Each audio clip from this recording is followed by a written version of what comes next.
Lucky 13. Here we are. Yay. This ain't awkward at all.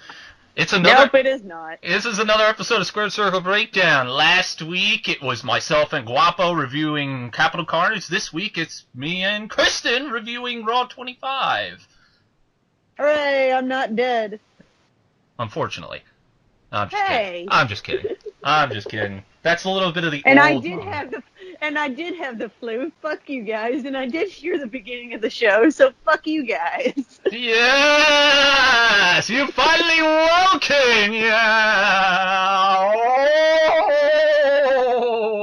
Oh! Okay. I got the memo. Guapo's not here, so I don't have to deal with as much of it. Yeah, that's true. That's why the trio is better, because me and Guapo teaming up, that sounds so wrong when there's two guys and one girl, and you're talking about teaming up anyways. Today, as you saw, well, as of this recording, it's probably going to be uploaded on a later date. You saw that we will be on unpopularunion.com. We are still uploading to YouTube, but now we've got another platform to reach out to other people. Meanwhile, like I said, there's other creators, so definitely go check them out. Go check them out. Go check them out, ladies and gentlemen. We've got two things to talk about today. One of them I wasn't expecting to talk about, the other I was. We might as well get the one that we weren't expecting to talk about out of the way, since it's probably going to take less time. The pug in a blender, as Corey Graves referred to him as. Enzo Amore. There is a lot to say about this whole story. For those of you guys who don't know, he got released very harshly, I might add, when it comes to WWE anyways. Hell yeah. For allegations of sexual assault. Sexual assault and rape. I say allegations because there were no, as of whenever I looked it up last, so I could be wrong now. He had not been charged. There's no police report. There's no and they haven't. So there are no charges brought against him or anything. Keep that in mind to anybody who's willing to throw Enzo Amore under the bus for being a rapist. We live in a country where it's innocent until proven guilty, so keep that in mind. He has not been proven to have been a rapist. But that's neither here nor there at the moment. For right now, we don't really know much, other than that he was suspended Monday, and then was, like you said, harshly fired Tuesday. Because you want to know how harsh it was? It was harsh to the point where they didn't even wish him the best in his future endeavors. That is... They did not. If you go to the official WWE announcement... They did not. They just said he has been released. No, good luck in your future endeavor. No, nothing. That's like a don't let the door hit your ass on the way out kind of shit from WWE. That's crazy. And they might as well have been flipping him off as he was walking out the door. Exactly. That's what that means in WWE, in corporate WWE speech. But the only other thing we may know, keep in mind this hasn't been confirmed. I don't know if it's been confirmed. The reason he's been released is because this was apparently reported in October, and Enzo did not let the company know ahead of time that he was being investigated, which really angered them, and I guess was the straw that broke the camel's back, amongst other numerous incidents involving Enzo Amore. So, if that's true, if that's the reason why he's been released, I don't see any wrongdoing on WWE's part. Well, they have to wipe their hands clean because, well, we have more thoughts, so I guess we'll just compile them there. But here's my thoughts on the whole thing. I feel that breaking up Enzo and Cass was the worst thing ever, and I'll tell you why. You may think to yourself, what does that have to do with anything? None of these stories about Enzo being arrogant and all that, he may have been arrogant his whole time there. But I think Cass was a perfect buffer to Enzo's chaotic behavior. Because when they were together, you didn't hear about this shit, or at least it wasn't as frequent. You didn't see WWE superstars cutting promos on him live on TV, talking about him personally backstage, like with The Miz, or there are other names that I probably can't come up with that would shoot on him in promo on TV. This didn't start until the breakup happened, and I think that being there, Cass being, I guess, the level-headed of the two, he was at least the buffer to keep him in line or keep him in check. And without him, now Enzo's on his own, and Enzo, being the chaotic person that he is, all the crap that happens, such as getting kicked off a tour bus by Roman Reigns, constantly tweeting that he's at a fight, bragging that, oh yeah, I paid thousands of dollars to be at the McGregor-Mayweather fight, and all this other stuff that has been reported about him. At the end, it's like, this was just another notch in their belt to just say, get the fuck rid of him. Despite the fact that he was one of the top merch sellers in the company. So, to break them up, not only breaking them up caused Enzo to do all the chaotic crap that he did, but Cass got hurt midway into his big push, keeping him out for 9 months, caused him and Carmella to break up, and furthermore, it's like, now with Enzo gone, what can you do with Cass? He has no motivation at this point. It was the worst decision the company could have ever come up with, in my opinion, especially before they even won the tag team titles. Now, keep in mind, it's a little extreme to believe, but if you believe in a domino effect, one leading to the other, it's one result leading to the next because of this one particular incident. It's like, I do believe that. That was the first step into the downward spiral that we saw in the company. I mean, my opinion's not too far off from that.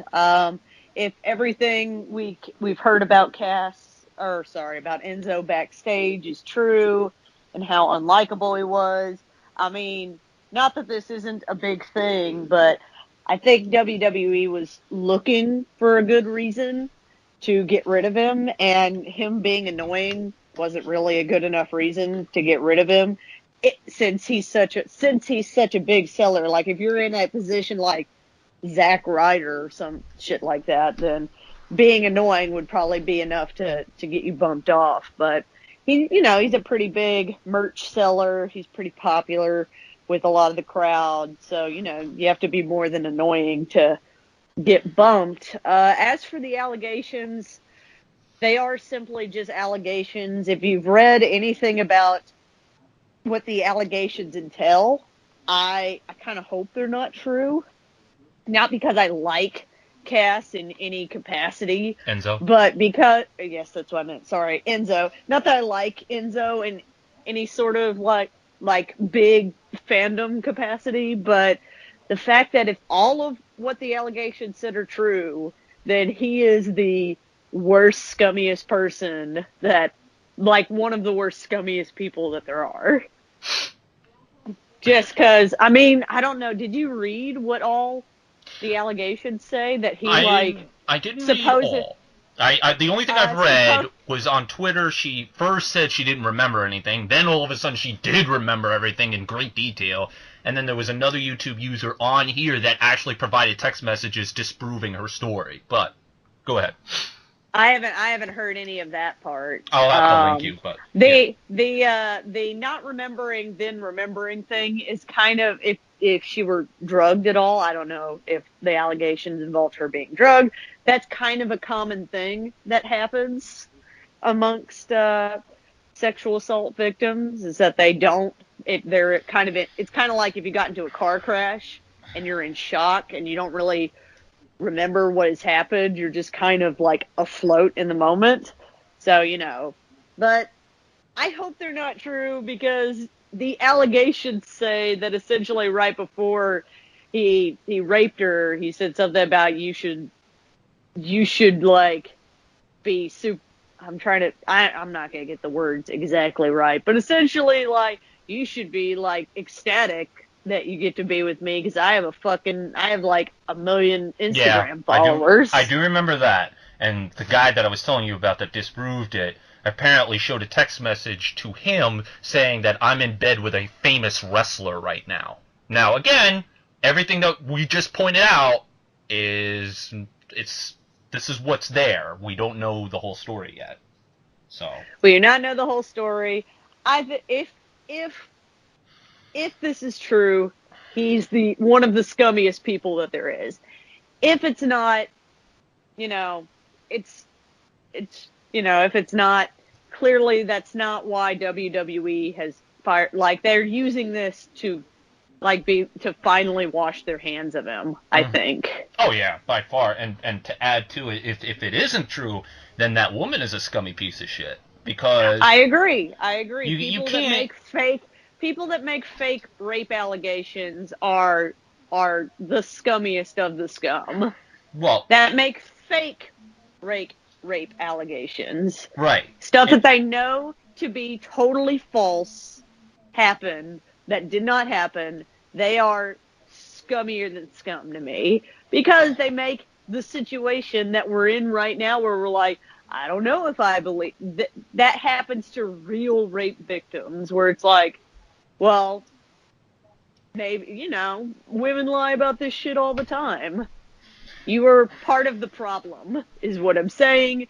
If you're one of those people that make fake rape allegations, because you make it harder for people that were actually had this horrible, horrible, life-changing fucking event done to them, less likely to be believed, and less likely to get closure, and less likely for these scummy human being rapists to be brought to justice. And with that, we're off our soapbox and back to the entertainment. I'm just saying, as a bottom line, fucking, if somebody can't say yes, then fucking don't fuck them. Okay?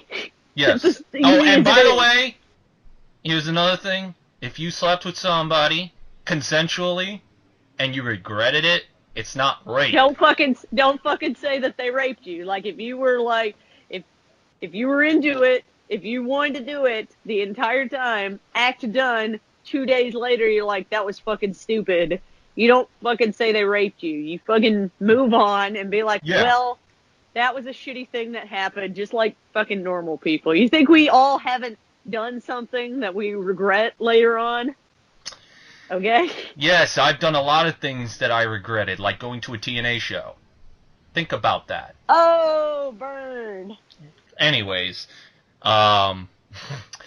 we will continue. Well, we will continue to see what happens with the Enzo case, but for now, like I said, it's all up in the air. But I don't want to dwell too much on that, because obviously we got on our soapbox, and that's not what the show is all about. As I said, this is supposed to be... I was about to say that's entirely what this show is about, getting on a soapbox. No, it's supposed to be entertainment. Just not normally about such serious things. Usually exactly. We get on a soapbox about stupid stuff. Like I want to see Roman Reigns win the Rumble just to see the reaction of people. It would be super You fucking will be great. in the same group with Spaz. That's like, I just want to watch the world burn around me. I'm the Joker, virtually. I am virtually the Joker. I just want to watch the world burn. But anyways, before we get to Raw 25, we got to continue for the third week in a row my tradition of quizzing people.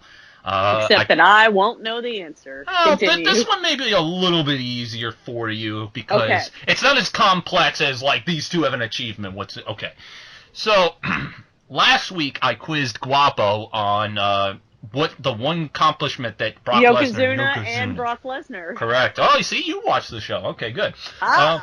So, this week I decided to go a little bit away from that, a little bit easier, because trying to find the same accomplishment can be a little bit tough.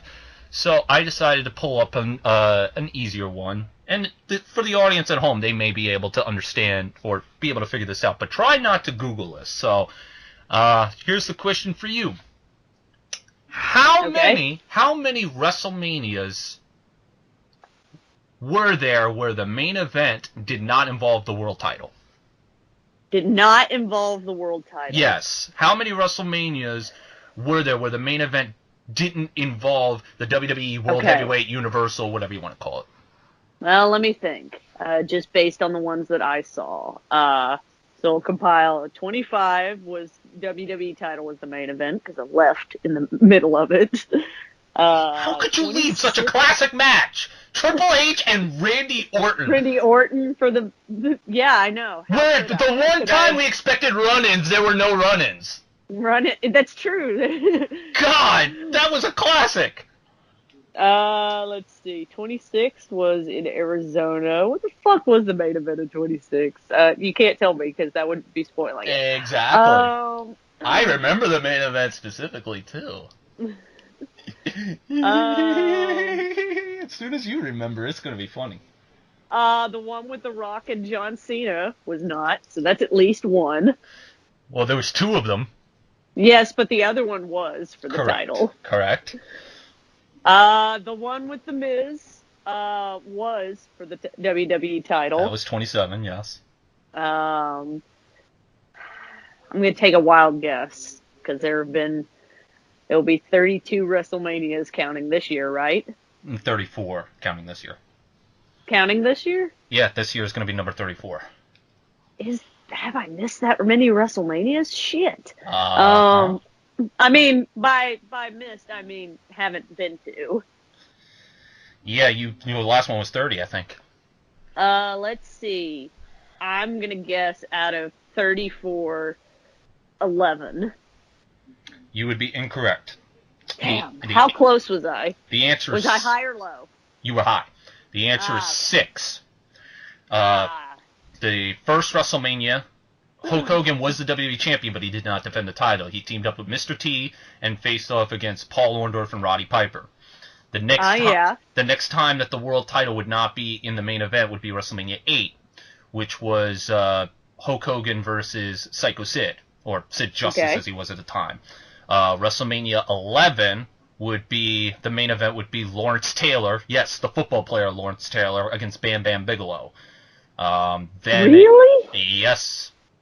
Bam Bam Bigelow and Lawrence Taylor. Was he a wrestler or was he like Lawrence a celebrity person? Lawrence Taylor was a football player. He was a celebrity. No, so it was a celebrity. Yeah, it was a celebrity involvement.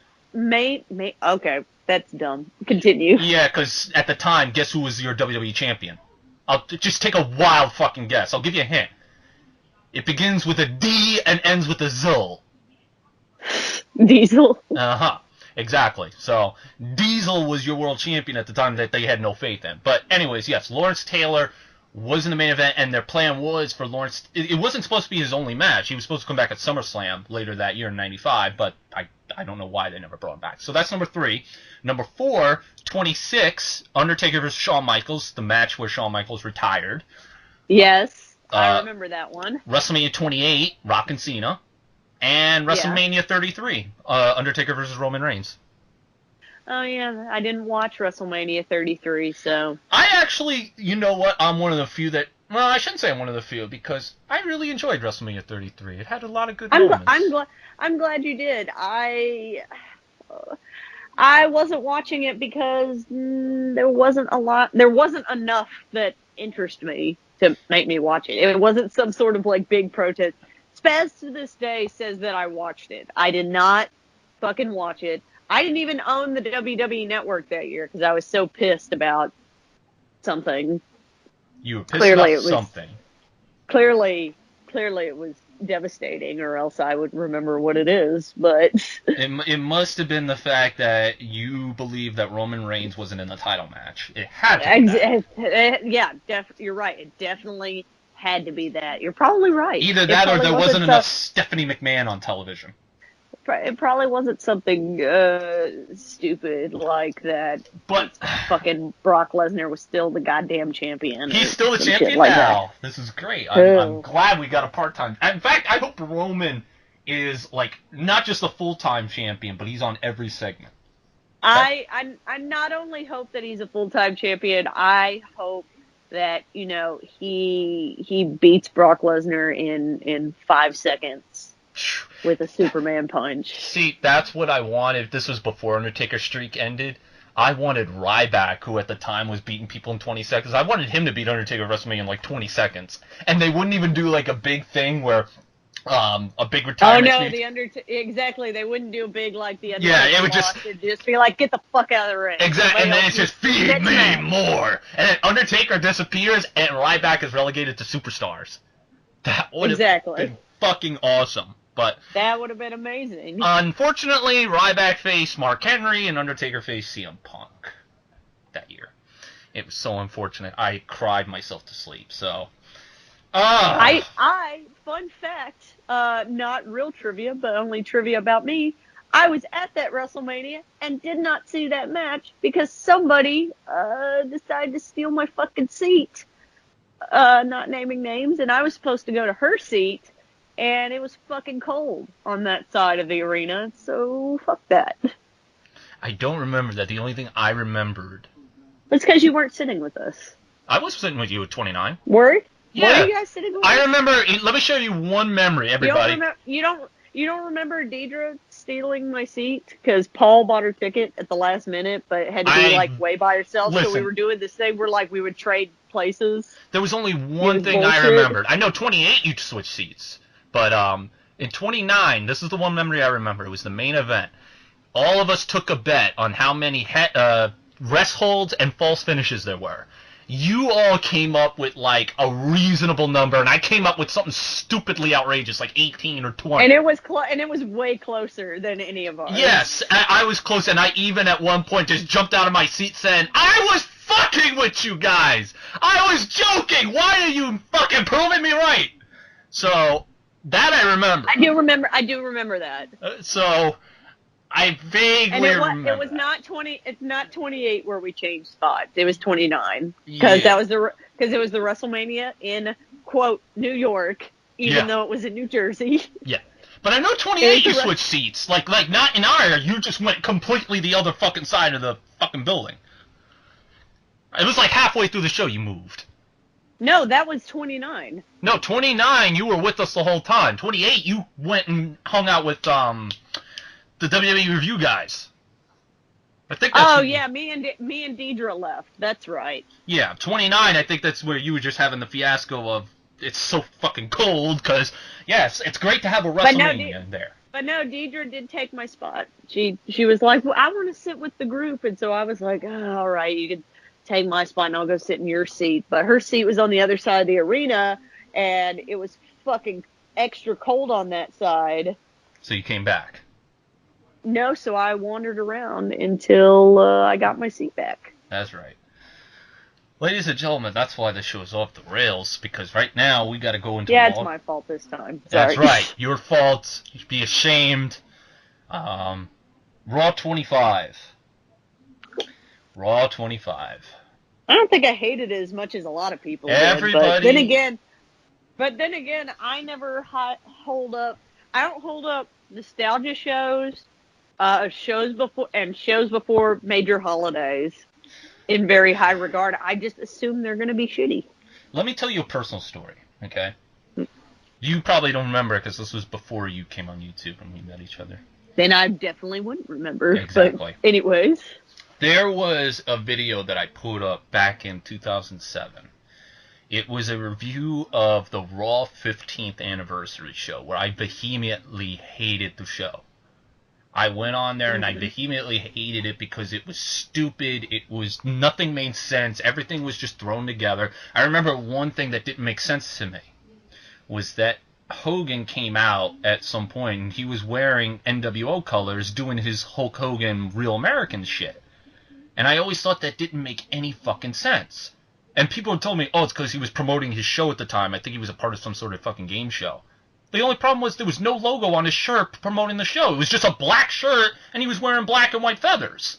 So, as a wrestling fan, that's going to lead me to believe that he's wearing NWO colors. That's and my point was that how would you feel if Steve Austin came out wearing his stunning Steve Austin gear? Or if fucking Chris Jericho came out in his Lionheart gimmick? That's not what you remember him for, but regardless... I hated that show, and everybody gave me shit for it. Oh, this was the greatest show. It had so many memories. Blah, blah, blah, blah, blah, blah. Here we are, 10 years later. This show is almost identical to that one in how it was done. It was a lot of shit thrown together, and everybody hates it for some reason. I thought, wait a minute, you should all love this. Not only was it a show that was hastily thrown together, it was kind of two shows hastily thrown together. We should use that term loosely. Because they had a show at the Manhattan Center, right? Yes. And they had a show at the Barclays Center. Yeah, and the people at the Manhattan Center got really robbed because they're saying, like, front row is like $800 for a seat, and all they got was 2 cruiserweight matches that didn't air, Matt Hardy versus Bray Wyatt, which was like 5 minutes, and then a 2-minute squash with the Club and the Revival. That's all they got. And obviously they got some dark air stuff with The Miz and Seth Rollins. But anyways, we'll get into that. This was just the same as any other show where the whole entire point is nostalgia. It's the same as the 15th anniversary of Raw. It's the same thing. It's the same as the 100th episode of Raw. It's 1000th. The same as 1000th episode of Raw. It's the same as the 20th anniversary of Raw. It's the fucking same. Like, it's a nostalgia show. It's a circle. Let me rephrase. It's a circle jerk of fucking legends. I just always assume that, maybe they're not going to be like, I don't think they're ever going to be like abysmal. You can usually find one thing that you like about it, but I categorize it as the Raw before Christmas. The Raw before Christmas is always the shittiest Raw. It just is. Maybe I don't think anybody's watching because it's Christmas time or whatever. Same with Halloween. But the Raw before major holidays is shitty. I don't know if they don't think anybody's watching. Nostalgia shows are the same thing. But I feel like with nostalgia shows, you at least get to like for example, in the first part of the show where you got to see, Shane's back on Raw, and Steve Austin came out, and he stunned a couple people, and you're like, yeah, that was cool. I like when Steve Austin comes out and drinks beer and stuns a couple people, but it's not something that you're like, it's not something that is furthering any storylines or anything, so it's just kind of a throwaway show. I have 2 problems with nostalgia shows. It's a show you can miss without feeling behind on any of the major storylines. I have 2 problems with nostalgia shows, especially how WWE does them. The first one is because they throw so much shit that you can't really fathom what the fuck is going on. Like, you can't take in the moment. Like, they have so many people on the show that they can't allow us to process what we're seeing. It's like, this person's back, this person's back, this person's back. It's like, whoa, slow the fuck down. Like, let me take in the moment. It's like, think about this. Why do you think that the Hardys' return at WrestleMania was so great? Because they came back to a pop, and it allowed you to process the fact that the Hardys are back for the first time in WWE in, at that time, 7 years. Or 8 years, actually, because Jeff Hardy left in 2009.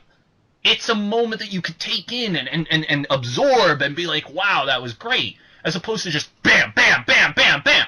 My second problem is that they overdo these nostalgia shows to the point where you don't get enough time to miss them. For example, the Dudleys came back. But they were full-time wrestlers just 2 years ago, almost. So it's like you have... It was pretty soon that they were still, like... It wasn't a pop. For me, at least, it wasn't a pop. It wasn't a pop in the sense of when Bubba came back at the Royal Rumble 3 years prior, or when they came back at the night after SummerSlam.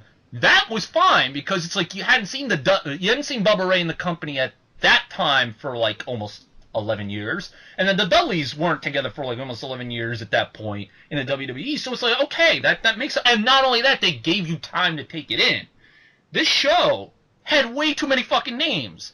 We'll get to my problems with it, but do you want to go scene by scene or segment by segment? I do want to mention the first part, which was they first went to the Manhattan Center and they played the siren like they did back in the early '90s when they had the show. But what I loved the most was they had the Ico Pro sign. I said if they're gonna do the Manhattan Center, they have to have the Ico Pro sign because for whatever reason back in '93. WWF Raw was all about Ico Pro, and if they don't have Ico Pro, they did have the Ico Pro sign. Yeah, so that made my day. I thought that was really cool that they had the Ico Pro thing there, and unfortunately, it was Jim Ross and Jerry Lawler, where, in my opinion, well, it would have been impossible. At that time, I think the commentary team was Vince McMahon, Rob Bartlett, some random comedian, and Randy Savage. Unfortunately, you can't get Randy Savage, but I would have preferred to at least try to get some nostalgia there, but it makes sense because right as they showed this scene, they went right to the Barclays Center where they had Shane and Stephanie in the ring and introduced Vince McMahon, who surprisingly got a huge ass pop, and everyone's not only did he get a huge ass pop, he got a thank you Vince chant, and he came out full Vince McMahon like. Mm-hmm. When they like trying to be the bad guy, and like the fans were, you know, sort of into it, but really they just wanted to be like, "Hey, thanks for 25 years of Raw." I may have talked shit about Vince McMahon back in the day, but again, if it wasn't for Vince, yes, you wouldn't have gotten some of these stars like Steve Austin, The Rock, and all that. So yeah, there is a part of every wrestling fan, no matter how smarky they could be, that has an appreciation for Vince McMahon in some way, shape, or form, and I think it definitely showed here. But yes, Vince, he took it in for a bit and then just decided, you know what, I'm going to get them to boo me, because if we're going to have this Austin thing work, it's best I be as despised as possible. So he did his, they presented him a plaque that GoFundMe. You know what? And I know the GoFundMe thing was a joke. Like, I know that was a joke. I honestly, as soon as they said, we got to GoFundMe together to get you this plaque, and I was like, fuck you guys for asking for money for a dumb plaque for Vince McMahon. You guys are fucking billionaires. Mm-hmm. I know it was a joke, but it still made me go, yeah, fuck you guys. Yep. All this hard work that Vince McMahon has done in the last 30 to 40 years, and all he gets in return is a fucking plaque. I wanted Austin to break the plaque over, like, his head or something. I know it wasn't going to happen, but Austin came out. Oh, no, but the peculiar thing is Austin did not speak at all on this. Nope, he did not. He came, he stunned, he conquered, he left. Yep, he came out and there. Drank beer. And Vince McMahon came up with every excuse in the book. He's on AARP. He's got bad hips. He's got a bad heart. He's got all this, that, and the other. He did stun Shane, but he did stun Vince as well. And I think Brian Alvarez said it best. This was the best stunner that Vince McMahon ever took, because every time he took a stunner, it always looked like shit. It was bad. It does always. When they show the replay clips of all the times Vince taking the stunner, it's always bad. I did not mention this. Yes, they did play a big video package of all the big moments on Raw. And I actually thought, out of all the things on the show, that was one of my favorites. I liked the video package. It was very good. CM Punk was on the video package. Well, you have. I was a little shocked by that. I know he's a big part of it, but I was still a little shocked by it. I would have been more shocked if they had Chris Benoit on there. That's true. Because obviously, a little side note, everybody. You know, we as a society really frown upon the idea of killing your children. So it's best that you don't do that. Just thought I'd let you know. Even if you're going through some psychological problems, please try to avoid murdering your children. Just for thought. The more you know. Exactly. So after that, we've got a six. Was it a six? No, 1, 2, 3. No, it was an 8. It was an 8-woman tag. 8-woman tag. Sasha Banks, Asuka, Bayley, and Mickie James defeated Alicia Fox, Nia Jax, Sonya Deville, and Mandy Rose. I think, unless you could correct me if I'm wrong, I think that this might have been the first Raw that they actually said on air, because the rumor mill has been going around that can we talk about Paige essentially having to retire? Yeah, go ahead. I mean, she's gonna get a Corey Graves role, is what I heard. And for a while, I almost didn't believe it. Like, I saw a bunch of reports and everything, and I'm like, you know, if WWE's gonna retire Paige and she's not gonna wrestle, like, there would definitely be something on her Twitter being like, thank you guys for all the support and everything. Like, you know, the bullshit thing that you do whenever you end up having to retire due to injury and whatever. And we hadn't heard anything from WWE or from Paige. And last night they confirmed that she was not in this match, and 2, that she was not going to be in the Royal Rumble, which, even though I didn't believe that she's, quote, retiring, I I still believe that she wasn't going to be in the Royal Rumble because she's not in any of the marketing material. Like when they show the card, when they show the still of everybody, the Royal Rumble still where it has everybody lined up and whatever, and then question marks and whatever. She is not in the poster at all, so that's a pretty good sign. But I think this is WWE confirming that she is in fact not coming back, that she is, quote, retired. She's doing like a Corey Graves. They're giving her like a Corey Graves type of thing where they're still going to use her, but she's just not going to wrestle, is what I've heard. Well, even with Corey Graves came out and announced that he retired. So. Yeah, maybe they're trying to still do the absolution thing, so they don't want to say that she's retired. I mean, if you're gonna do it, just fucking retire her. Let her just fucking retire her. But the absolution angle is a lot weaker without her. I thought the absolution angle, as well as the Riot Squad, has been weak altogether. It's just. I think the Riot Squad was more weak than absolution. Yeah. And I liked the absolution angle. It made me feel a little. It felt a little Legacy-esque with Randy Orton and the two mannequins that followed him around, Ted DiBiase Jr. and Cody Rhodes. Mm-hmm. And but I liked it because I felt like, I don't know, but it's definitely maybe not dead in the water, but it's less appealing now that I believe that Paige is like not going to wrestle anymore. Well, the only thing I can say about this match was that it went on. Yeah, this was as it says in the notes here. This match I think lasted like 2 or 3 commercial breaks. Yeah, it was really long. And I don't remember anything that happened other than that the Asuka team won, and Asuka just started throwing names out of the ring like she would in a Royal Rumble. Kind of the only tease to the Royal Rumble match, or at least the build to the Royal Rumble match for the women, that is. Kind of hinting the idea that Asuka's going to win. Don't know. If she does enter the Rumble, I think it would be... it wouldn't be a career killer per se, because she hasn't been pinned or submitted, but I think it would make more sense for her to win, since she's been undefeated, and you want her undefeated streak to end on a really big note. So...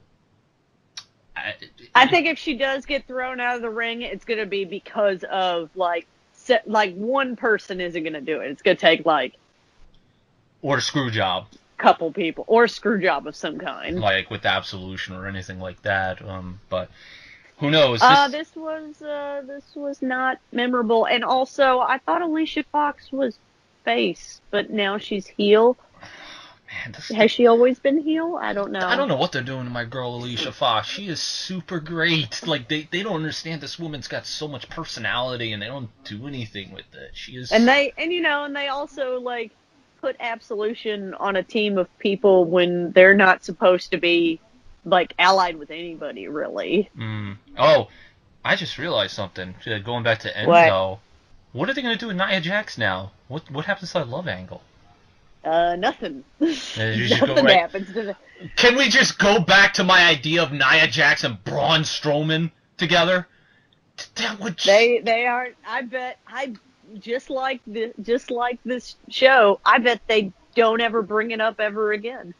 I bet it just fades into the ether. I bet nobody mentions a thing. Yep, it's like the Kane angle back in 2006.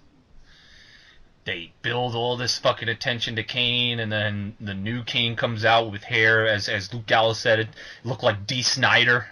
Coming out there, choke slamming him. They build it up for 5 weeks. Kane even says that the guy that's wearing his old-ass gear is even worse than he is. And then the fake Kane wins the match. The very next night, they get into a brawl. Kane takes the match, throws him out of the building. That's it. They never prelude to the angle ever again. Never mentioned it. They never mention it again. Exactly.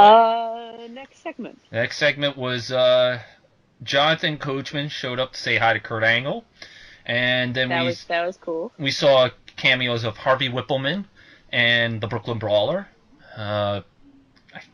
don't remember how Harvey looked. He looked very different to me. Brooklyn Brawler looked exactly the same. Teddy Long, I think he looked exactly the same. A bunch of general managers. Brother Love, well, Brother Love was not a GM. He was a manager. He's the one that introduced The Undertaker. But Brother Love was one of my favorite managers in the early days of the WWF. He was very funny. And then the Boogeyman, which I was shocked because he had worms in his mouth, and I thought that what's that organization that's like sticking up for animal rights? Yeah, PETA would have stuck up and said, "No, he's abusing worms.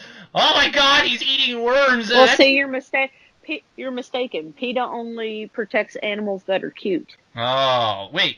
Why aren't worms cute? I mean, worms are not cute. I'm sorry, they're just not. There's got to I'm be just saying, you don't see PETA sticking up for baby birds because baby birds are ugly.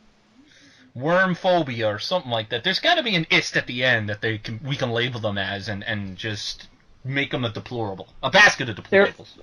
They're wormist. Wormist. There you go. That works. Wormist. Yeah. Poor. Jesus Christ. Poor worms. They are animalist against worms. Yeah. I mean, I don't know why they don't protest against gummy worms, for fuck's sakes, or gummy bears. I mean, bears are cute, and we're eating them in gummy form. What the fuck? We are. I mean, that's just how does that make the bears feel? Well, gummy bears are the reason I had to have my tooth pulled yesterday. So.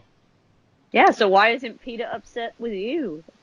Upset for you is what I meant to say. Because I'm a straight white cis male, okay? That's why. That's true. So you're basically evil incarnate. I am the devil. I am the devil along with Daddy Trump. We are the devil. You're pressing all of us. Exactly. I mean, I'm lower down on the totem pole than you are, but just not by a lot. Not by a lot. You've got. I am a cis white female. So, exactly. So so I still get to play the female card. I still get to be offended, but only at you. But wait a minute, I'm Polish, and my people were oppressed in the 30s when Hitler decided that we were deplorables. No, you're still white. It doesn't matter. You're still white. I could at least say that my ancestors did not come on a boat and killed the Native Americans and slaughtered them and took over the land. I can at least say. Mine did. Yeah, so I can at least say that. My ancestors were good little Polish people. I have a direct descendant of William Bradford, who was in charge of the Mayflower colony. Okay. Him and his second wife. Enough with the that shit. Yep, we went there. Back to wrestling. Undertaker came back, and he came back in the Manhattan Center. No light dimming, which was weird because later Bray Wyatt came out to light dimming in the same arena. So Undertaker came out. It's because he was defeated by Brock Lesnar, therefore he doesn't have his magic powers anymore. I can only assume. Oh, his lights went out for 32 and 33. Oh, so did they just come and go? Roman Reigns took his powers, so I he can't dim the lights anymore. Yeah, I see. When he gave him that final spear, he took all the energy with him. That's right. He did. He took all of his magic powers with him. The big dog. He's just like a dude now. The big dog. DAWG. He was announced by Howard Finkel, which was nice. I miss Howard Finkel as a ring announcer. I actually got a picture with him on my Facebook. It was funny because when I meet talent, I don't look to get autographs. I look to get pictures. And I remember the first thing he asked me was my name for the autograph, and I knew exactly why, so that I wouldn't sell the autograph for more money. I didn't care about that. I just wanted to get a picture of the Fink, one of the most iconic characters of wrestling when I started watching. So I got a picture with the Fink. That's all I need to say. But going back to the dead man, the Undertaker, or the semi-alive dead, whatever the fuck he is. Undertaker came out and made a promo basically dressing down the legends that he had to take down. Steve Austin, Mick Foley, and as he referred to, even my own flesh and blood, Kane. And he ripped them off their pedestals, throwing them in the cold, dark earth. All had to answer the Reaper. They all tried and they all failed. And now on this sacred ground, I declare for all of those, it is truly time to rest in peace. Which was weird, Because there were rumors surrounding that this was going to be Undertaker challenging John Cena, or making his presence known at WrestleMania, or something. He didn't really allude to anything other than that he just came out here and said that all his talent should finally rest in peace, even though Kane is in the main event at Royal Rumble, or semi-main event at Royal Rumble. So did people really think he was going to challenge somebody? I thought the purpose of the hat and the cloak and the gloves and whatever that he left in the ring was that he's retired. Well, the rumor was that they wanted to do an Undertaker-John Cena match. Because they want to because John Cena doesn't have an opponent for Mania. And I'm just saying, can we just let the Undertaker retire, dude? Like, what if it's not us? What if it's Undertaker that doesn't want to let go? Maybe if it is him, then I need to be like, dude, look at yourself. You have to rest up for the entire fucking year for one match. Like when Ric Flair retired, he at least did a couple matches that year. Like, you literally have to heal from the last match all fucking year for this one match. Well, to be fair, in the lead up to his match with Roman, he did a few matches. He did the Royal Rumble. Wow, that may have been it. A few matches is one. Well, he did do a lot of physical stuff. I do know that with Roman. But yeah, he did the Rumble, and then he did that stuff. So, I choose to remember Undertaker's last matches as his ones with Shawn Michaels and Triple H. The CM Punk one was pretty good, but I feel like after that was when you just started. You weren't watching The Undertaker, the Phenom. You were watching, oh shit, this is a little sad. It's like Undertaker's moving slower, and he's not doing all the shit that he normally does, and you can just fucking see him sweating. And this is coming from the biggest Undertaker fan you were ever going to meet, or I shouldn't say that. Just probably bigger, but one of them. I'm a big Undertaker fan. Undertaker's my favorite wrestler ever. So I want to believe that WrestleMania 33, which I was at live, that was his last match. Although, if he does face John Cena, the spectacle of it all would be good. Maybe it's a couple years too late, but it would be like, you remember all the people that when Sting came back, they were like, oh shit, we're going to see Undertaker, Sting. And I was one of those people that was like, do you really want to see that now? No. I probably wouldn't even want to see Cena and Taker now, but it is what it is. Dude, when you wanted to see that match, you wanted to see them when it was when they were fucking gonna beat the shit out of each other. It was gonna be crazy. But now, I like The Undertaker. I miss the character of The Undertaker because I miss having that one character that when it's and here's your opponent, and then that fucking bell goes off, the dong. That was a horrible choice. We had a replacement. Anyways. We had a replacement, but they keep fucking up with him, and it's fucking hilarious that they don't know what to do with him. I think you all know who I'm talking about. Yes, clearly we're talking about Zack Ryder. No, I was talking about Noam Dar. Oh, yeah, you're right. I'm sorry. Jesus. See, this is where we differ. Exactly. Noam Dar, damn it! He could be the next Undertaker. We definitely were not talking about Bray Wyatt. Who? Husky Harris? Exactly. Anyways. Exactly. Anyway, so yeah, the Undertaker thing was super nostalgia. Moving on. It was weird, so it didn't really answer anything. But anyways, then we moved to poker with the APA. Bradshaw. I like the poker backstage segment, with the exception that it took me about a whole 2 or 3 minutes to realize later on in the show that was MVP. And then when I realized it was MVP, I'm like, he did not age well. This is one of my problems. So, but before I get to that, let's run. It says here, by his side took a bunch of chips from Heath Slater with Rhino. Then you had Ted DiBiase dropping a huge wad of cash, and they were later joined by the Usos, Jeff Hardy, as you said, MVP, Apollo Crews, Natalya, Dana Brooke, Titus O'Neil, and the New Day. And the whole gimmick was that Slater kept losing all of his hands. and eventually And Slater he's would try got to cheat kids, to win. man. Yeah, and he would cheat to win. And MVP. What do you remember about MVP? You got the big balloon that he had when he would pop right out. It literally looked like he was like a big balloon was giving birth to MVP every time. The fucking guy had chains. He had the theme song. He had the weird, wacky ass attire. He would do ballin'. He had ballin'. He had a great feud / tag team partnership with Matt Hardy. Yeah. Well, that's a storyline. I'm just talking about like things he used to do as a character. He had pyro at one point. He had a lot of things that made him unique, and it was not shown once here. He was just backstage.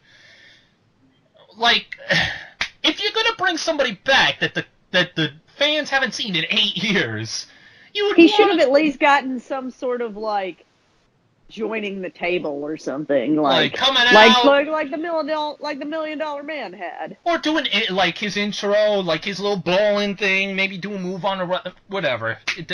That's why nostalgia shows are big epic failures, like another.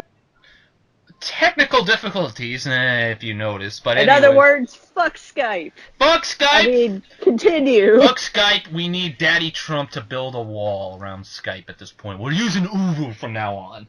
So, MVP, as I was saying, he didn't get to do any of the signature things that everybody remembered him for, and this was a big failure. Anyways, the next thing that we had, which was not random, obviously, because the whole point was nostalgia, we had John Laurinaitis, People Power made a one-night return. It was great. Then you had William Regal and Eric Bischoff and Daniel Bryan come out to a yes chant to where The Miz came out, gave him a stare down.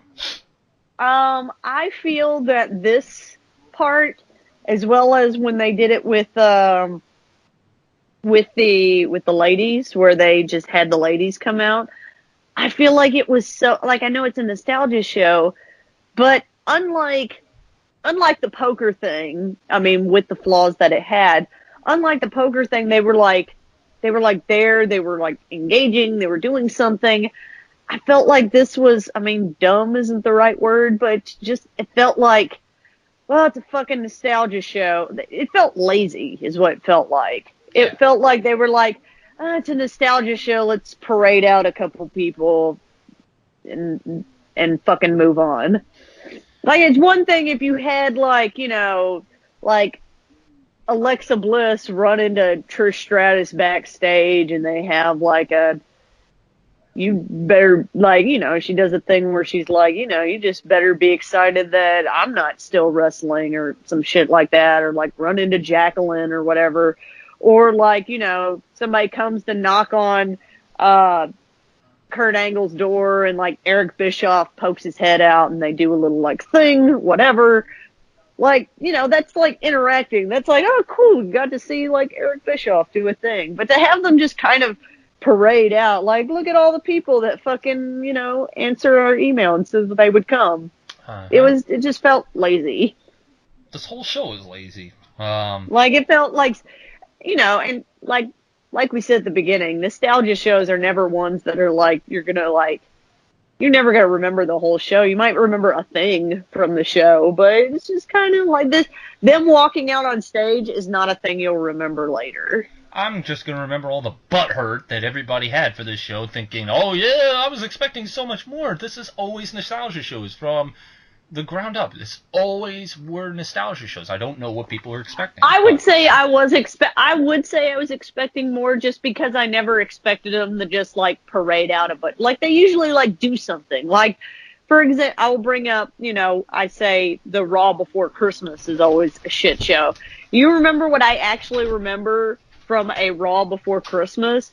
As dumb as it was Santino Marella and Beth Phoenix were like saying some shit to John Cena, and then they, you know, whoever the general manager was at the time, made a mixed tag match, and Kelly was supposed to be John Cena's partner, but some shit happened with like her backstage with her passport, so that she couldn't be her partner, and then John Cena made up some like thing about how he asked Santa for a new tag team partner, and Trish Stratus came out. We had like a little match. Did I expect them to like all fucking come out and wrestle? Like, no, but I remember that. Am I gonna remember that like they paraded out Kelly and Jacqueline and Terry Runnels and I can't even fucking remember who they paraded out. That's sad. We'll mention that later. Michelle McCool, whatever. Like, am I gonna remember that like however many years from now? Fucking no.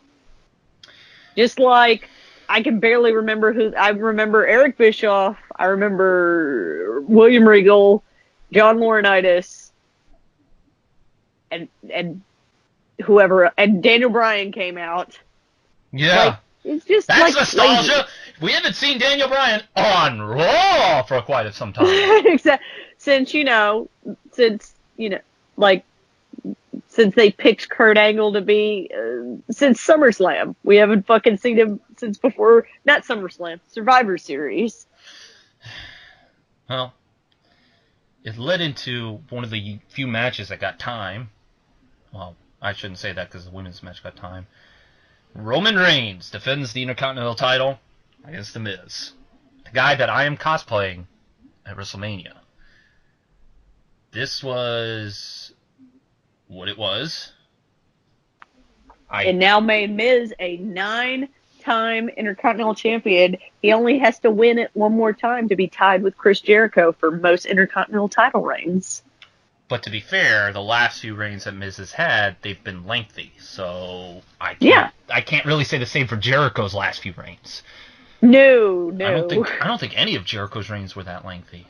I don't think so. Some of them were. Others were not. I would have to look that up, but this was what it was. The Miz actually, for the most part, I mean, I know it wasn't squeaky clean, but it was about as clean as you were going to get with a heel going over the guy that's going to be the next John Cena. A heel going over, and he had like a faction of people to like cheat for him and shit. But despite that, there was no chairs involved. It was mostly just distractions. This was as clean as you were going to get. And it was the cleanest I've ever seen a heel go over a babyface like that without even more extremities involved. So, good for them. Good for them. So that was a thing that happened. Miz is your champion. Roman Reigns is no longer the champion, which obviously means he's off for the Universal title. So, I can't wait for that ride to come. I bet you can't. Oh my god, the big dog. Can't wait for him to win the Royal Rumble again. Oh, that's going to be so fucking awesome. And are they in Philly for the Royal Rumble? I think so. Oh my god, that's going to be so awesome. Is Philly going to even exist after this? Or are they going to just burn the whole place down? Roman Reigns wins the Royal Rumble, and then the following week, New England beats Philly in the Super Bowl. Oh my god, will Philly become a wasteland? It will. They will become an actual wasteland. So, Stuart, you're better off going back to Denver. Yep, it will be at the Wells Fargo Center in Philadelphia, Pennsylvania. Stuart, get your ass out of there, because both things are going to happen. And I can't wait. I hope the second thing doesn't happen, because fuck the Patriots. Hey, don't diss Daddy Brady now. I am one of those people that I'm like, I am cheering for Philadelphia because fuck the Patriots.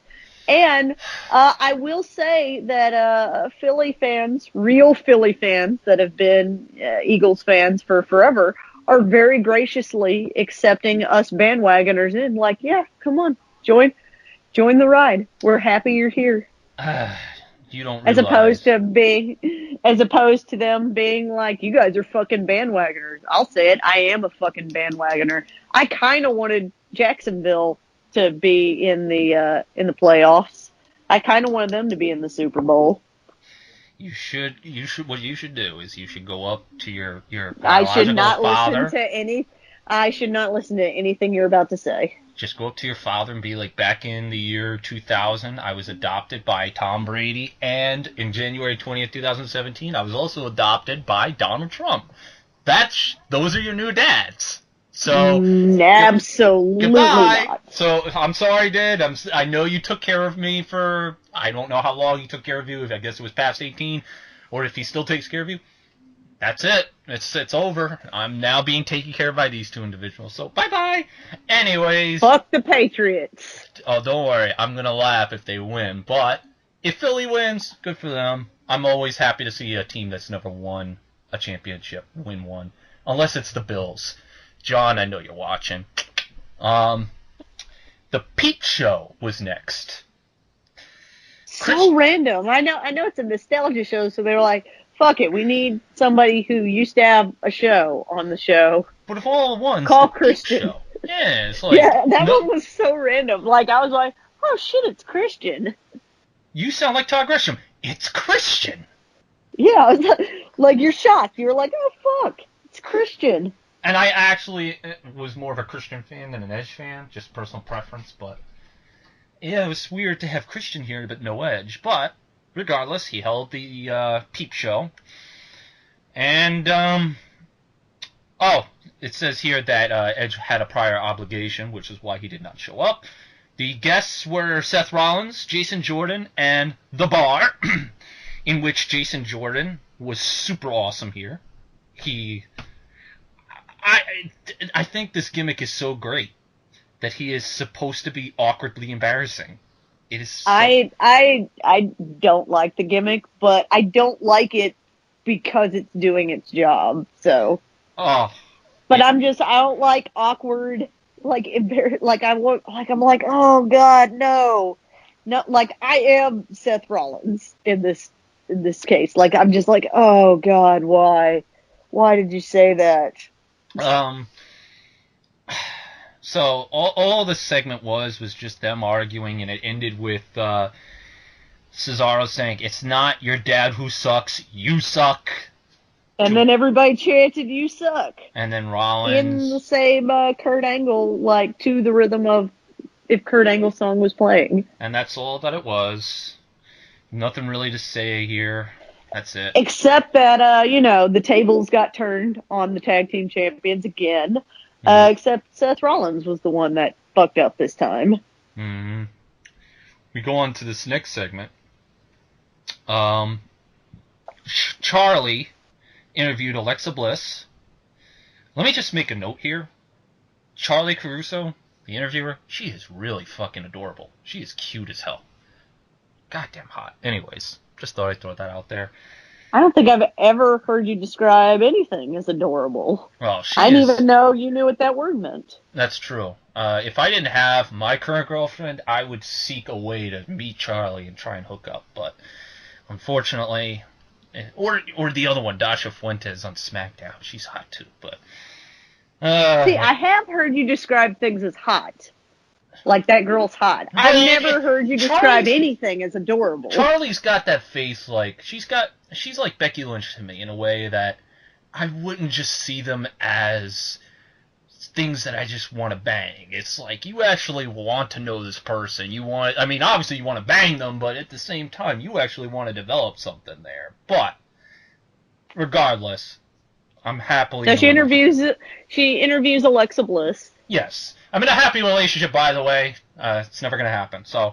Nobody fucking cares. Moving on. I'm just saying, to my girlfriend, if you're watching, I have no intentions. She interviews Alexa Bliss, and she asks her some stupid-ass question, like, are you afraid you're going to lose your title? Are you still going to... Women's Royal Rumble, if whoever wins gets to challenge the champion... do you think you're still going to be champion by WrestleMania? It was so stupid. Eventually Charlotte shows up, and this is where things got really weird for me. Nothing as far as dialogue. Listen, Charlotte's about 5'10", 5'11". She's like my height, without heels. Alexa Bliss is literally my girlfriend's height. She's like 5 foot, if that. She's 5 feet of fury, man. But she looked like a fucking midget. She looked like a midget compared to, well, wait, is that politically correct? Politically incorrect? I don't think midget is politically correct, no. Okay, so a little person. Yes. She looked so tiny compared to Charlotte here. Like, Charlotte literally looked like a giant. Now, it's one thing if it's Nia Jax. If Nia Jax, I mean, the whole point of her is she's supposed to be bigger than all the other girls. She's supposed to be a dominant presence. But Charlotte's just supposed to be a character, like a female version of Ric Flair, virtually. Why do you want her to look so fucking ginormous to Alexa Bliss? I guess they just wanted to show both of the both of the women's champions. Hold on one second. I can second. hear myself. Alexa, stop! Oh, it's fucking Alexa. Yes, my damn Echo Dot. I thought I heard something earlier. my Echo Dot. See, I can't even say Bliss's first name. Not this episode. You guys don't know because we didn't start recording at that point. Not this episode, but the last episode that we recorded. Yes. We wanted to fuck with Monoxide, but he wouldn't let us because he put his headphones in, and we were just going to find any excuse to say Alexa during the show, so that the damn thing would talk. I would have allowed you to, but if I didn't have my headphones, you'd hear echo, so you can't really do it anyway. So, anyways, yeah. Because, like, at some point, we're, like, just chit-chatting before the show, and then he says Alexa, and then all of a sudden, like, you can still hear him, but you know he's not talking into the mic. You hear him go, I wasn't talking to you, damn it! She always said, she was just playing fucking Nirvana just now, because apparently she thinks that I'm trying to listen to music. But anyways, Ric Flair came in, cut a promo, did his woos. Nothing to see here. Keep in mind, again, a thing that you expect when on a nostalgia show. You expect to see them do something. Keep in mind, this whole entire show that we've run down, only one segment has held in the Manhattan Center, and now we're going to the next one, which is the first match at the Manhattan Center.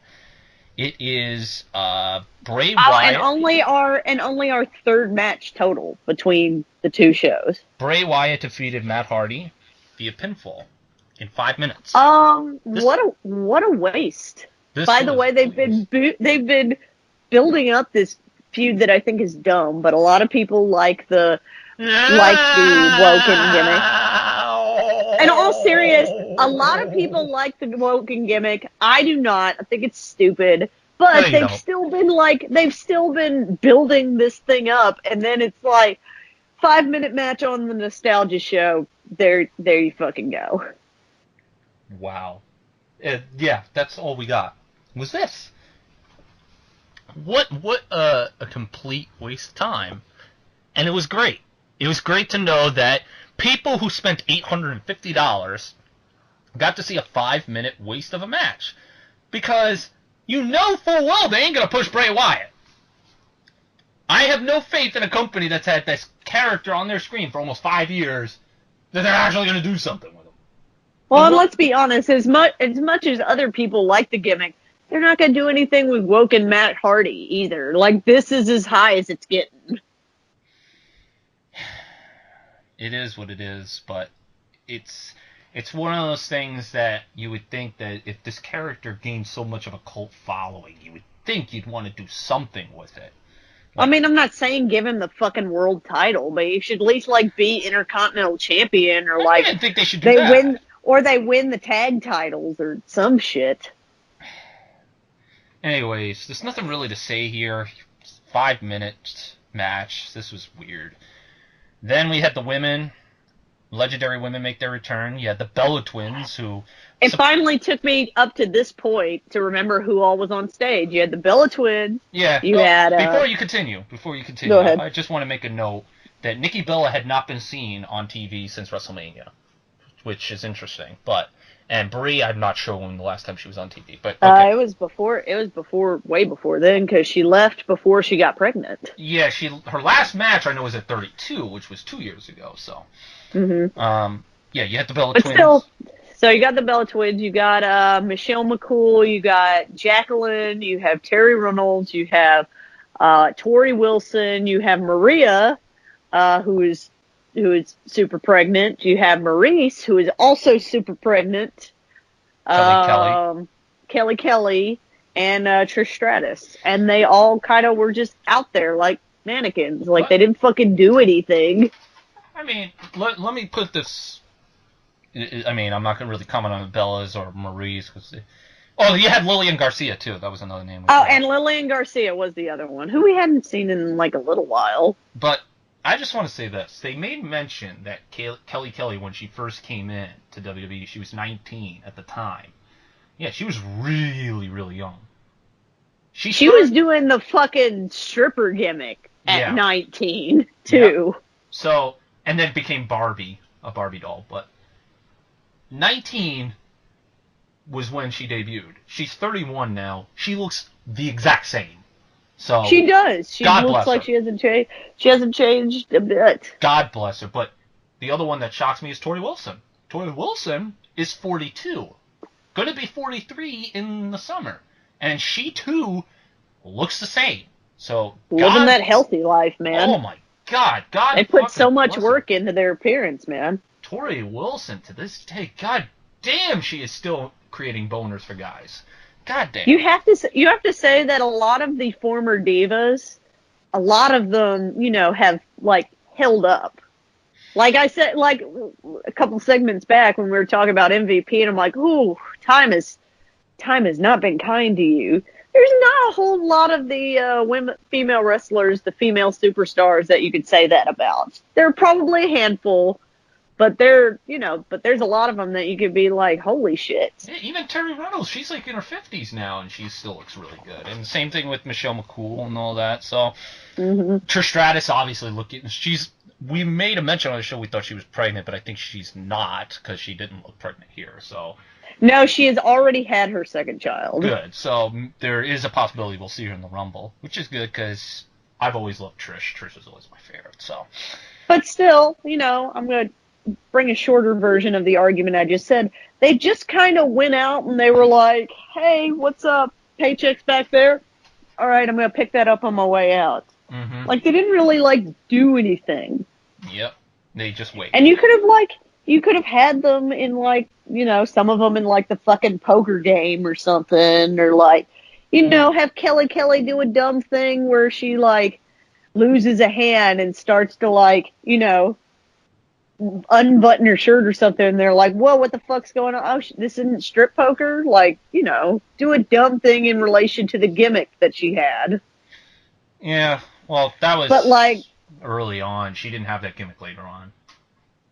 I know, but that was like, the gimmick she was like known for until like way later on. That's kind of like what made her like famous in WWE kind of thing, was that gimmick.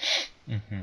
And there was a couple names I wish they would have had. I wish they would have had Molly Holly, because like she completely disappeared off the face of the earth until the Hall of Fame last year, where she was in attendance. But I would have liked to have seen her. I would have liked to have seen Candice Michelle.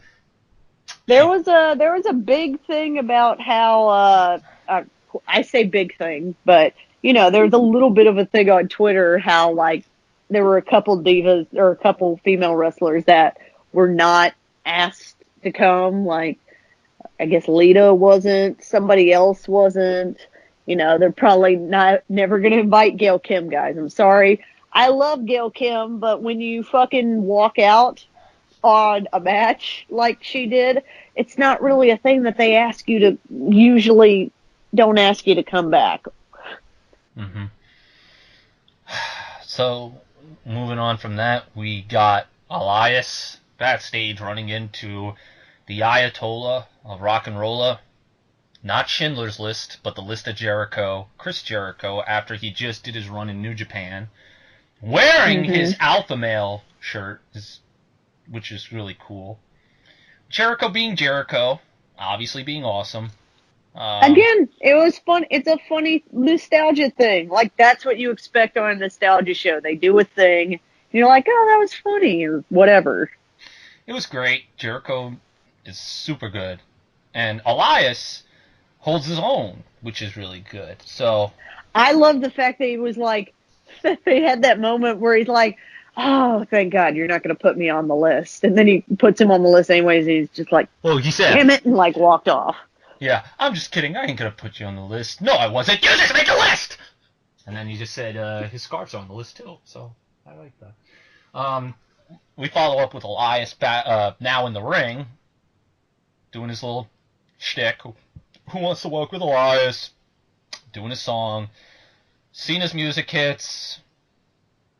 They have an argument. Elias eventually hits him with the guitar. I'm just saying, guys, feel the energy level right now between the two of us. That sums up the entire show. Well, just like, you know what, whatever. But see, I didn't vehemently hate the show. I knew what I was getting. But Elias and Cena, that's just where it looked like they were heading towards. I don't know, for Mania or just a spot in the Rumble. I think it'd be an entertaining feud. I don't think I would have it last like too long. I would prefer, if you're going to do a Mania match with Elias, it would be Jericho, if Jericho's willing to do WrestleMania. I don't think he is. Well, hell yeah, he'll be on the Jericho Cruise. No, Jericho's is later. He's doing Fozzy tour that day, so he probably will not be at Mania. But it would have been nice to see like an Elias Jericho match at WrestleMania. But that's because guys, if you have a match with Chris Jericho at WrestleMania, your career will go just sky's the limit. I mean, ask Fandango. Well, Fandango, he's in one of the biggest teams on SmackDown with Tyler Breeze, and he gets to hang with the Ascension. So, and plus back then there were no lists, so you couldn't keep tab on who they were pushing and who they weren't. So exactly, that's true. So we then get Mark Henry walking backstage, and he bumps into the Godfather, who had a woman who Mark not Henry, a hoe, not one of his hoes. Yeah, he thought Mark Henry insinuated it was a hoe, but it was actually Godfather's wife. And that was that. That's really all it was. And that was the thing. Yes, that was what nostalgia shows are about. Is the thing happens. So as we were saying earlier, the poker thing that kept going on, it eventually led into Heath Slater. Heath Slater and Rhino versus Titus O'Neil and Apollo Crews. Yes. Which I don't even think I remember what the fuck happened, other than the Dudleys came out and put Heath Slater to a table. Supposedly, this was supposed to be Enzo and Goldust, and Enzo was supposed to be the one taking the table spot, but it went to Heath Slater. And that was that. It was the Dudleys doing the Dudleys thing that we had just seen 2 years prior, so... I know the poker game had its issues, but I liked the poker game. I thought it was funny. Like, it did what it was supposed to, which is, you had Ron Simmons and you had JBL back there, and doing the nostalgia thing. You got your damn moment. You had the $1 Million Man show up and throw a lot of cash down. It's like, it did its thing. They weren't mannequins. They weren't just like, I'm going to walk out on the stage and then peace out. Yeah. But it really didn't feel nostalgic because we had just seen them. So what was nostalgic was AJ Styles was about to do an interview with Charlie Caruso. And AJ asked for Mean Gene Okerlund to do the interview. AJ cut a promo that was pretty basic, other than the beginning where he did the, well, you know something, Mean Gene, and then he just went off, and that was that. That was fun. Keep in mind, around this time, or maybe it was a little bit before that, the people who had tickets at the Manhattan Center are pretty fucking pissed off because they're watching 90 minutes straight on a screen, and they're just sitting there while there's a ring apparently in the middle of this room. So they were pretty pissed off. But eventually they would get something, because Triple H and Shawn Michaels would come out to their DX music. HBK is trying to say some of the things that they were known for, but he couldn't because he's a born again. No, because Triple H told him they couldn't tell those stories. Well, yeah, because it was PG, and that he did reference the big man in the sky. There was one part where he referenced the sky, which meant that Shawn Michaels couldn't talk about this stuff, because he's born again. But then they brought out Billy Gunn and Road Dogg. They did their thing. And they did their thing. They brought out 1-2-3 Kid, X-Pac. Then they brought out Scott Hall. Now, to be fair, Kevin Nash couldn't show up, but it's just weird that they couldn't get Kevin Nash, seeing as he's part of the Clique. It just felt empty without Diesel over there. Eventually, the Balor Club, which I'm shocked to note that the Balor Club has more than 3 members. I always thought it was just regular Balor, Demon Balor, and Pumpkin Face Balor, but apparently Luke Gallows and Carl Anderson are part of the Balor Club. So that's true. And I would just like to add that the Too Sweet thing that WWE is milking the shit out of now that they had the cease and desist with the Young Bucks and everything. Yep. It's now to the point where it makes me giggle, not because of, like, it's the way they're saying it. It's the way that they're, like, intentionally saying it. They're not, you might hear them say too sweet, but what you actually are hearing is them saying fuck you to the Young Bucks. How dare you make a success outside our company? We're the only game in town. We're the only entity. We killed WCW, damn it. Come on. They're literally like, yeah, fuck you. That you hear too sweet, but what they're actually saying is fuck you. It eventually led to the Revival coming out, getting destroyed by Carl Anderson and Luke Gallows in 2 minutes. Which, by the way, wasn't the Balor Club heel like last week? I don't fucking know what they are. They're hates. I'm just saying. They're feels. Let's mix them together. They're not even tweeners. They're feels or haces. They're just like... They're like, there. I'm just saying, like, I understand why you brought them out, but they were fucking heels last week. Like, I get it. I understand why you picked them. But when they came out, I literally thought, oh shit, they're about to bury, like, Finn Balor's group. And I'm like, wait a minute. No, Triple H is, like, on the Finn Balor bandwagon. Like, he is all about some Finn Balor. And then the Revival came out, and I go, oh, okay, so we're gonna fucking ruin the Revival. I'm like, weren't they fucking heels last week? All right, whatever. I don't care. Come on. Why do you got to think with consistency? You are foolish. It's a fucking nostalgia show, so whatever. And they beat them, and they have to have Scott Hall throw a toothpick at one of them, and when he threw the toothpick, I think he flew to the ropes. Shawn Michaels style, in the same vein as when he faced Hulk Hogan at SummerSlam. He received, I think, an X Factor, he received a Fameasser, a super kick, a pedigree, a pump-in. No, he just received the punches from Road Dogg. This was similar to when fucking Damien Sandow got destroyed. Yeah, so. Everybody got to do their finisher on one of them or the other.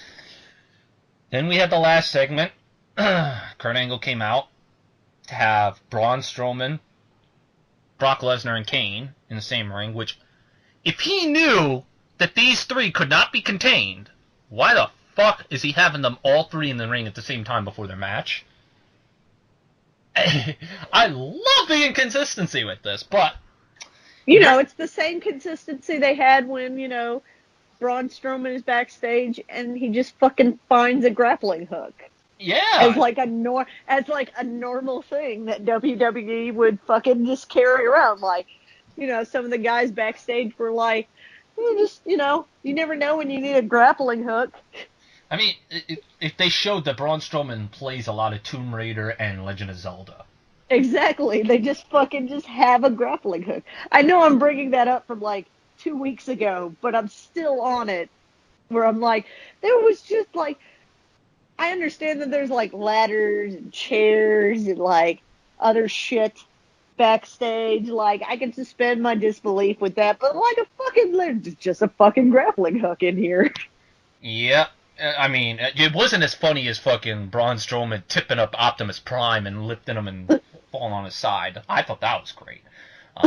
But in case you're all not referencing what I'm getting, he lifted a fucking trailer, okay? Strowman, Kane, Lesnar had a brawl. Kane barely got anything in. Yeah, Kane barely got anything in. He got destroyed by Lesnar. Strowman destroyed Lesnar. And that was it. That was your show. That was. And they had all the people from the poker game, like the poker around game, the Miz Taraj, the New Day, everybody. They had everybody, and it was a nostalgia show. It was a nostalgia show that I still can't fathom why it pissed so many people off, because this is so similar to the Raw 15th anniversary that I got shit for when I ripped on that show. I'm just saying, this is the prototypical nostalgia show. Hot shot, a bunch of bullshit. I love how we were like, it was just a nostalgia show. It wasn't that bad, and yet we also like bitched about it. I didn't like it, but I knew I wasn't gonna like it. I knew right from the rip that I wasn't gonna like this. I had my problems with it, but it wasn't like I wasn't like mad at it. I was just like, there was some dumb stuff that I was like, I wish that hadn't have been dumb, but whatever. I love it. It was amazing that it pissed off. It was the greatest show ever. Yes, because Vince McMahon told me it was. He just texted me just now to let me know. So, that was it. That was Raw 25, and it didn't do anything for the Royal Rumble. No, we will have a Royal Rumble. Except for the women's Raw. Except, it did sort of advertise the ladies' Royal Rumble, but, it did nothing to push the men's Royal Rumble at all. Nope. We will be back next week to review the Royal Rumble, and I hope to God that Roman wins, and I hope to God that Naomi wins the female one, just to spite Spaz. I really want to see that.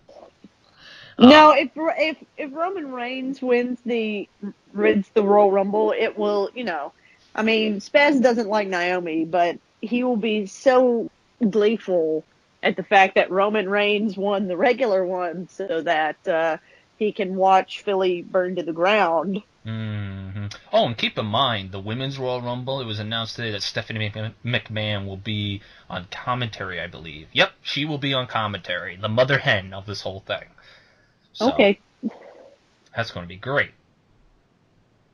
So what we're saying is, if we're going to sum up the entire show, is don't fucking rape people. If somebody can't say yes, if somebody isn't awake to say no, that doesn't mean it's a yes. Unless it's role play. Why is everybody getting their panties in a wad about a nostalgia show when they're all statistically not good? Yeah. I would say this is on the lower, like if we're judging it based on other nostalgia shows, I feel like this one's on the lower end of not good than the higher end, because like I said, nostalgia shows, I think, can only be judged by if I remember some shit that happened on them. Like on the 1000th episode of Raw, I remember when, Lita got to, do the Lita assault onto, I think, funny enough, Heath Slater, who apparently just always gets shit on nostalgia shows. Because why not? He needs the money. I still think that gimmick should have been that should have been reserved for Primo. Why did they not think of Primo for that gimmick? I gave them a fucking gimmick and they won't run with it. They gave it a fucking Heath Slater. They gave it to Heath Slater. They were like, this is a great idea, but Primo didn't have a job, so they couldn't give him the gimmick. Steve? That's true. That is true. Gotta get those food stamps somehow. So, I'm not sure why everybody was flipping their shit. All nostalgia shows are shit. I mean, this was scaling, like I said, comparing it to other nostalgia shows, not even a very good nostalgia show, but, who the fuck cares? Well, that's gonna do it for this edition. So, like I said, next show we will have the Royal Rumble review. I hope to God it's as bad as possible. And I want everyone to know, WrestleMania will be coming up soon. I can't wait. Can't wait for the shit that we're going to be doing as far as for this show. We'll probably have a video vlog for that one. I'm sure there'll be a lot of video vlogs. Oh, yeah, but specifically, probably a WrestleMania review right afterwards. So, we shall see. So, anyways, ladies and gentlemen, that will do it for this edition. Like I said, go to unpopularunion.com, check out some other... go check out some other people. Check out some of the movie reviews, the Let's Plays, some blogs, etc. It's not just wrestling, so... Anyways, we are off! Yep, that's it. That's it. And die.